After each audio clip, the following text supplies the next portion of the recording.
कोई भी वाहन ना मिलने की वजह से मनोज ने सोचा मैं अपनी मौसी के घर पैदल ही चला जाता हूँ।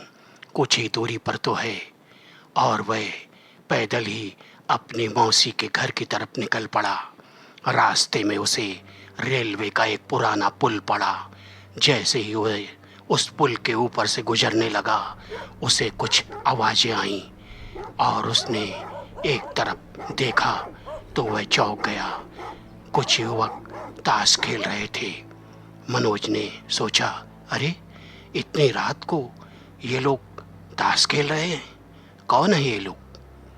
फिर मनोज ने सोचा, यार एक आध बाजी मैं भी इनके साथ खेल लूं तो कल का खर्च चल जाएगा।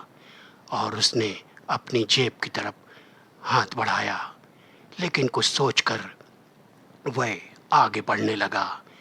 कहीं ये लफंगे तो नहीं है, वरना मुझे लूट लेंगे। और वह आगे बढ़ने लगा।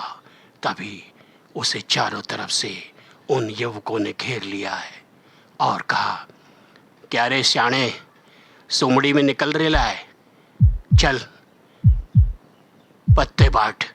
इतना सुनते ही मनोज चौंक गया, उसकी घिघी बंद गई। वह हाथ जोड़ने लगा, मुझे छोड़ दो भाई, मुझे छोड़ दो। लेकिन देखते ही देखते उन युवकों के चेहरे बदल गए। वह एक भयानक रूप में आ गए और उन्होंने मनोज को। तो दोस्तों, क्या हुआ था मनोज के साथ? क्या करने गया था मनोज अपनी मौसी के घर में? कहानी में बढ़ने से पहले अगर आपने चैनल को लाइक, शेयर या सब्सक्राइब नहीं किया है तो कर लें। हम अंधविश्वास को बढ़ावा नहीं देते। इन कहानियों को आप सिर्फ मनोरंजन के तौर पर सुने।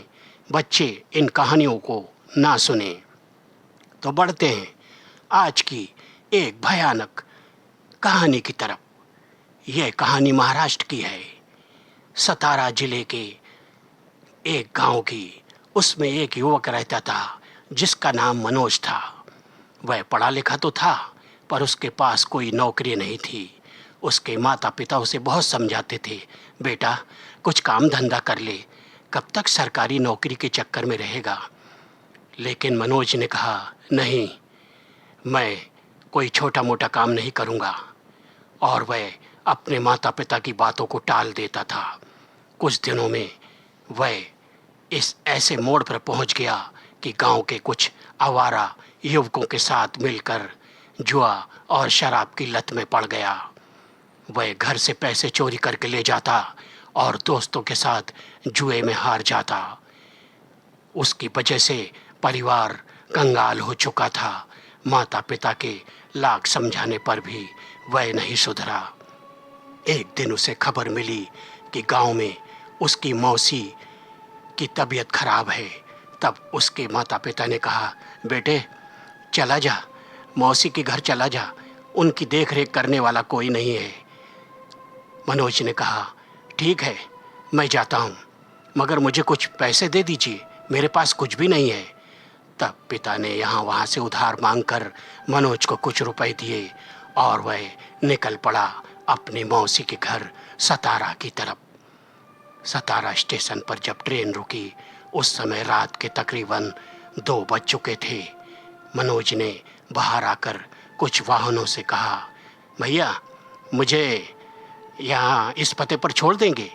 पर कोई भी ऑटो ड्राइवर या कोई भी गाड़ी वाले ने उस जगह जाने से मना कर दिया और मनोज को भी हिदायत दी, भाई साहब आपको इतना ही हम कहेंगे कि आज की रात स्टेशन पर बिता लें, कल सवेरे बहुत सी गाड़ियाँ मिल जाएंगी।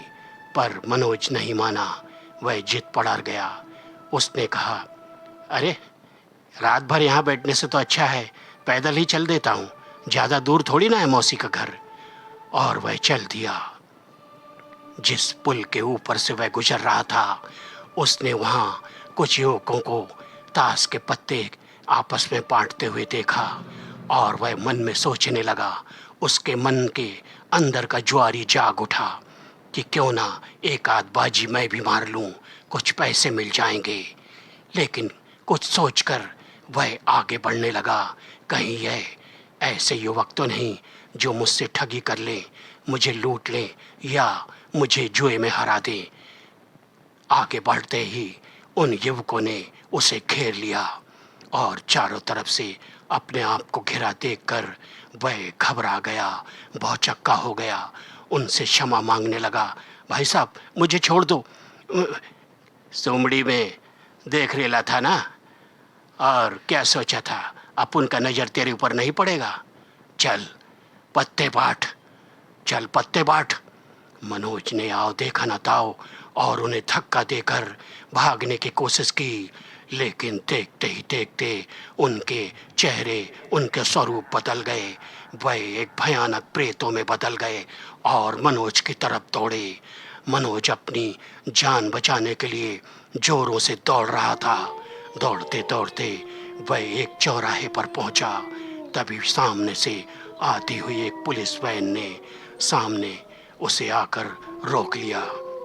पुलिस वैन के रुकते ही मनोज बेहोश होकर वहीं गिर गया। पुलिस वालों ने उसे उठाया और होश में लाने के बाद उससे पूछा और कहा, तुझे नहीं मालूम है कि रात को उस पुल के ऊपर से नहीं गुजरना चाहिए? आज तो तेरी जान बच गई, दोबारा कभी ऐसी गलती मत करना। वह एक हॉन्टेड पुल है, उसके ऊपर कुछ रूहें भटकती हैं। हम तो ऐसा नहीं मानते, पुलिस वाले ने कहा, लेकिन लोग कहते हैं। आइंदा इस चेतावनी को याद रखना। तो कहते हैं ना दोस्तों, लालच बुरी बला। वह अपनी मौसी के घर कुछ सोच कर गया था।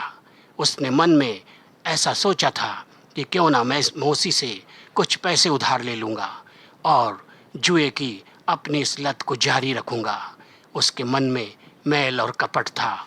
वह बीमार मौसी को देखने के इरादे से नहीं गया था, उसके मन में खोट था। तो कहते हैं ना, आज तो उसकी जान बच गई, लेकिन वह जिस लत में पड़ा था उसकी कोई भी गारंटी नहीं है। इसलिए कहते हैं जुआ खेलना बुरी बात है। कहानी अच्छी लगी हो तो लाइक शेयर कमेंट और सब्सक्राइब कर देना। फिर मिलेंगे।